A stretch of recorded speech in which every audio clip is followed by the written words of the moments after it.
Hello everyone. दोस्तों आज 28 जुलाई है और यूपी पीसीएस का फॉर्म अगर आप नहीं भर पाए हैं तो डेट बढ़ चुकी है। ये ऑफिशियल अपडेट है।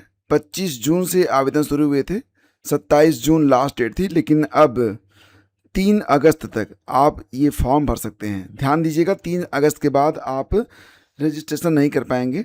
और जैसा कि आप जानते हैं कि अगर आप ये फॉर्म भरना चाहते हैं तो सबसे पहले आपको OTR करना पड़ता है, और अगर आपका OTR पहले से है तो आपको OTR से इसे ऑथेंटिकेट करना पड़ता है और इसके बाद जो प्रोसेस है वो स्टार्ट हो जाता है। और इस बार बीएड के लिए भी बहुत सारे पद आए हुए हैं, सो मैं आप लोगों से कहूँगा कि ये फार्म आप ज़रूर भरिएगा। और अगर आपने बीएड नहीं भी किया हुआ है तो फॉर ग्रेजुएशन, यानी केवल अगर आप ग्रेजुएट हैं तो भी आपको बहुत सारे पद देखने को मिल जाएंगे। डिटेल में मैंने एक वीडियो बना रखा है, वो आप देख लीजिएगा जो पद हैं।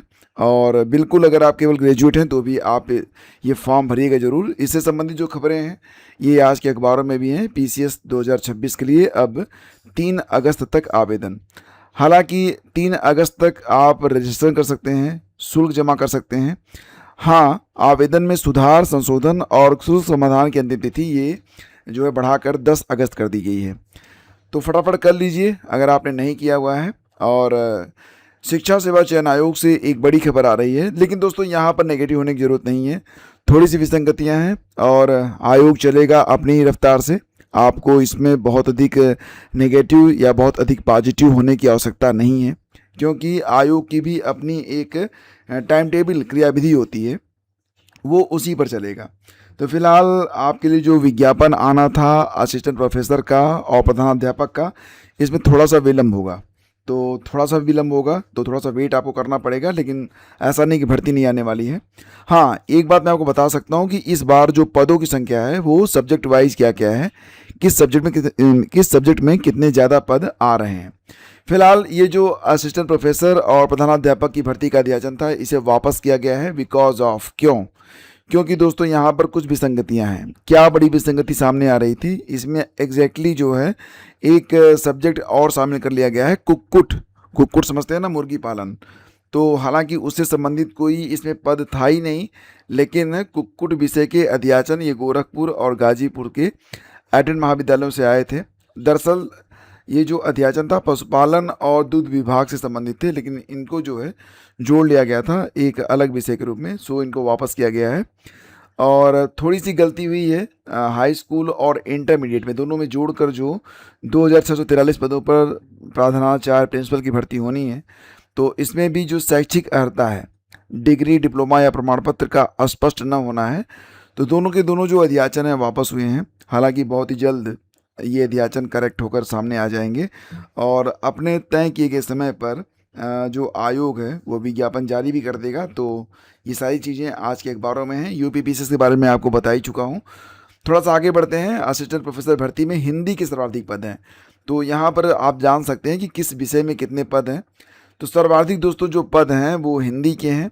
हिंदी में कुल मिला के 195 पद हिंदी में रहने वाले हैं। ध्यान दीजिएगा कि शिक्षा सेवा चयन आयोग 44 विषयों के कुल 2107 रिक्त पदों का ब्यौरा ये प्राप्त कर चुका है। तो सह शिक्षा महाविद्यालयों में, यानी कि जिसमें पुरुष और महिला दोनों शिक्षक बन सकते हैं, उसमें 1699, महिला शिक्षा महाविद्यालयों में 408 और प्रदेश के 21 अल्पसंख्यक महाविद्यालयों में एक भी रिक्त पद की सूचना नहीं भेजी गई है। अब यहाँ पर सब्जेक्ट वाइज जो पद हैं उनको आप देखिएगा। तो फिलहाल 7 विषय ऐसे हैं जिसमें पदों की संख्या जो है 100 से अधिक है। जैसे कि रसायन विज्ञान में कुल 178 पद हैं। बीएड के लिए बहुत अच्छी खबर है, बीएड में कुल 176 पद हैं। अंग्रेजी में 111, वनस्पति विज्ञान में 104, अर्थशास्त्र में 103 और संस्कृत में 100 पद हैं। हालांकि 100 पद के आसपास जो पद हैं वो कुछ अन्य विषयों में भी हैं। जैसे कि हम बात करें यहाँ पर ये आप देखिए, यहाँ पर वाणिज्य में 99 पद हैं, भौतिक विज्ञान में 98, भूगोल में 96, राजनीति शास्त्र में 94, प्राणी विज्ञान 91, समाज शास्त्र 81, मनोविज्ञान 71, विधि के 61, इतिहास 60 और गणित में 51 पद हैं। तो फिलहाल इसका जो सिलेबस है ये जारी किया जा चुका है। सिलेबस अगर आप चाहते हैं तो आप टेलीग्राम चैनल ज्वाइन कर सकते हैं या फिर डायरेक्ट लिंक आपको डिस्क्रिप्शन में मिल जाएगा। अब यहाँ पर दोस्तों जो 13 विषयों में मतलब कुछ विषय ऐसे भी हैं जिसमें 10 से कम पद हैं। खैर बहुत कम लोग इसमें आवेदन भी करेंगे, जैसे कि एशियन कल्चर हो गया, मानव विज्ञान एवं संगीत वादन सितार में केवल एक एक, कृषि सांख्यिकी और कुक्कुट पालन में दो दो, कीट विज्ञान में 4। तो ये जो कुक्कुट पालन वाला था, बस इसी वजह से जो अध्याचन है वापस हुआ है। तो दोनों को मिला के देखिएगा, यहाँ पर जो संशोधन होगा केवल कुक्कुट वाले में होगा, यानी कि जो पशुपालन विभाग है, पशुपालन और दुग्ध विभाग, तो यहाँ पर जो पदों की संख्या है वो बढ़ने वाली है। ठीक है, तो ये कुछ चीज़ें हैं, और मैं आप लोगों से कह रहा हूँ कि विज्ञापन जो है वो आयोग की अपनी एक रणनीति होती है, तो उसके तहत वो अपने तय समय पर जारी करेगा। सो आप लोग बिल्कुल चिंता ना करें, आप लोग बिल्कुल तैयार रहें, अपनी परीक्षा के लिए तैयारी करते रहें। जैसा कि आप जानते हैं कि यूपी टीजीटी और यूपी पीजीटी में भी जीएस को ऐड कर लिया गया है। तो अब अगर आप असिस्टेंट प्रोफेसर की तैयारी कर रहे हों, या फिर टीजीटी की तैयारी कर रहे हों, या फिर पीजीटी की, स्वास्थ्य शिक्षा अधिकारी की, या फिर यूपी पीसीएस से संबंधित जो पद आए हुए हैं, तो सभी में जीएस कंपलसरी है। सो आपकी जीएस क्लासेस अब स्टार्ट की जाएंगी। मॉर्निंग में आपको एक वीडियो करंट का मिलेगा ताकि करंट आपका अच्छे से हो सके, और दूसरा वीडियो मिलेगा आपको जीएस का।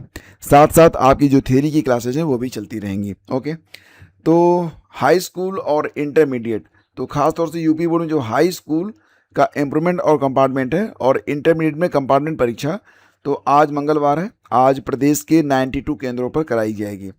बस इतना जान लो, इतना काफ़ी है। नेक्स्ट है कि बायो, हिंदी, उर्दू, संस्कृत का प्री का परिणाम जीएसई में जारी कर दिया गया है। अभी सुबह सुबह मुझे कुछ मैसेज व्हाट्सएप पर प्राप्त हुए हैं, और बहुत सारे लोगों ने ये बताया कि उनका चयन हो चुका है, और जो जीएस की क्लासेस चलाई गई थी आप लोगों के लिए, एलटी ग्रेड, जीएस और साथ ही साथ जीआईसी और जीडीसी के लिए, तो उससे बहुत अधिक बेनिफिट हुआ है बहुत सारे अभ्यर्थियों को। तो उन्होंने अपना जो आभार व्यक्त किया है, मुझे बड़ा अच्छा लगा।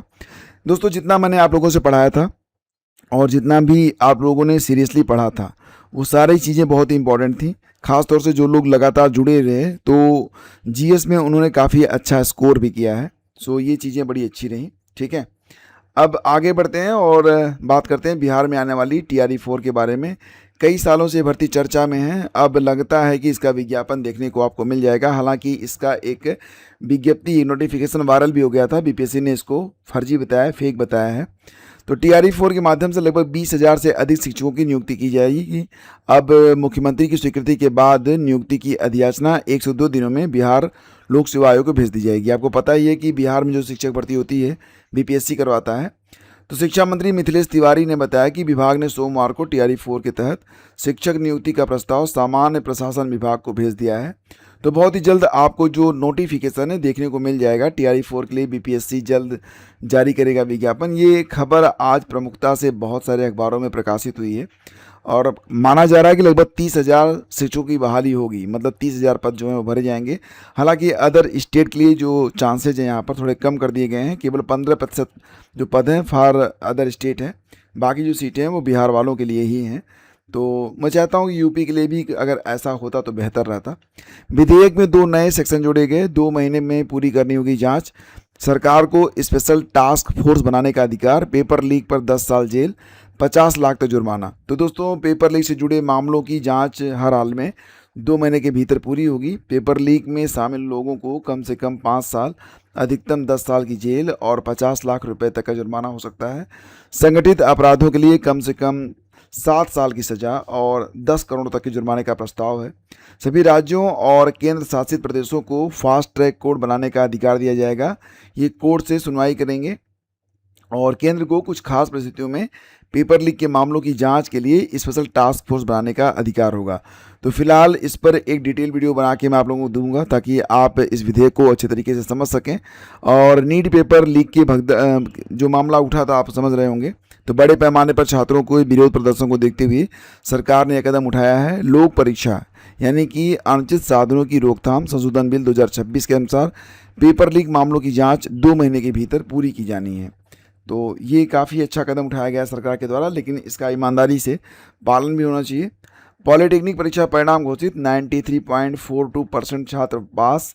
और यहाँ पर एक बात अच्छी है कि कॉपी में मोबाइल नंबर लिखने वाले 896 छात्रों को 0 नंबर दिया गया है। ये होना चाहिए। मैं भी जब मूल्यांकन करता हूँ तो बहुत सारे जो छात्र होते हैं वो अपना मतलब मोबाइल नंबर डालते हैं, तो मंशा तो आप समझ रहे होंगे, लेकिन ऐसे लोगों को फेल किया जाना ही सही रहता है। बेईमानी नहीं होनी चाहिए ना। जो जितना लिखे उसको उतना मिले। खैर दोस्तों, ये है आज की पूरी अपडेट। थैंक यू हमसे कनेक्ट होने के लिए। आज से आप लोगों की टीजीटी पीटी की जो जीएस की क्लासेज हैं वो स्टार्ट कर दी जाएंगी, तो आप लोग सब्सक्राइब कर लीजिए, बने रहिए। टेलीग्राम और व्हाट्सएप पर भी आपकी उपस्थिति रहनी चाहिए। धन्यवाद।